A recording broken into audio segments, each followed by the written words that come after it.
बहुत सारे लोग म्यूचुअल फंड में जब इन्वेस्ट करना शुरू करते हैं तो उनको अलग अलग फंड्स दिखते हैं उनके उसमें डैशबोर्ड में, जो भी ऐप यूज करते हैं।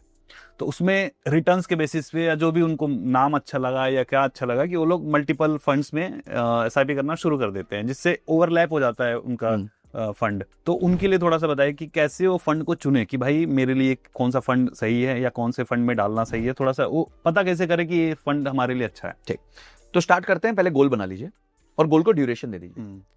और एक ही चीज याद रखिएगा, आप उतना ज्यादा रिस्क ले सकते हैं जितना ज्यादा आपका गोल लंबा है। ओके। तो अगर आपका गोल 20 साल का है तो आप ज्यादा रिस्क ले सकते हैं। 10 साल का है तो उससे कम ले, 5 साल है तो और कम, 3 साल है तो और कम, 3 साल से नीचे है तो जीरो रिस्क। रिस्क किस टर्म में? रिस्क का मतलब हो गया स्मॉल कैप जैसे रिस्की होता है। Okay. Highest risk small cap में है। ठीक है, फिर मीडियम मिड कैप है, फिर लार्ज कैप है, फिर इंडेक्स है। तो ये रिस्क लेवल्स होते हैं। अगर मेरे पास 25 साल का होराइजन है, 20 साल का होराइजन है, तो मैं स्मॉल कैप में डालूंगा पैसा, मेरे को क्या प्रॉब्लम है। स्मॉल कैप क्रैश करेगा, वापस आ जाएगा। क्यों? क्योंकि मेरे पास 20 साल का टाइम है।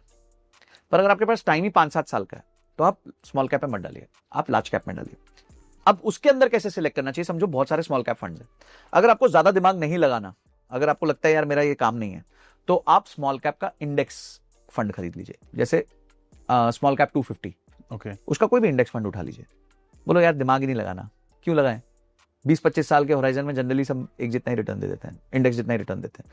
ठीक है, तो इंडेक्स का ले लीजिए।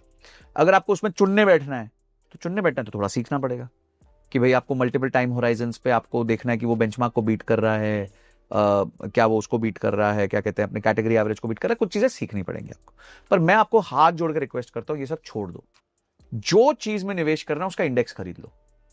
लंबे समय में आप ही जीतने वाले हो, क्योंकि इंडेक्स का जो एक्सपेंस रेशियो होता है ना वो कम होता है।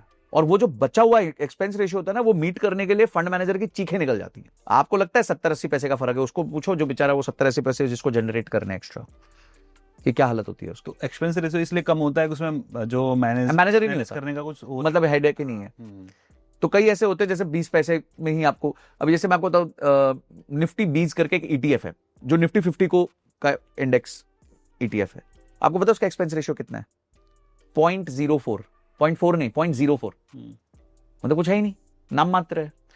और यही आपको म्यूचुअल फंड उठाओगे तो वो 0.8, 0.9, 1.2 तक चला जाता है। जनरली कम रहता है। ETF का कम भी रहता है, पर इसी ETF का बहुत ही कम है क्योंकि इसके पास वॉल्यूम बहुत है और निफ्टी को मिमिक कर रहा है। तो बोले ठीक है यार 4 पैसा लेंगे, 10,000 रुपए पे 4 रुपए लगेगा।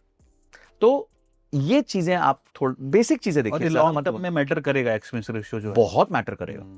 और यूजुअली लोग सिर्फ रिटर्न के बेसिस पे फंड में पैसे लगा देते हैं। हाँ, एक्सपेंस रेशियो मैं आपको एक उदाहरण देता हूँ। आपने 20,000 की SIP चालू करी, उसको साल का 10% स्टेप अप किया, 25 साल के लिए किया।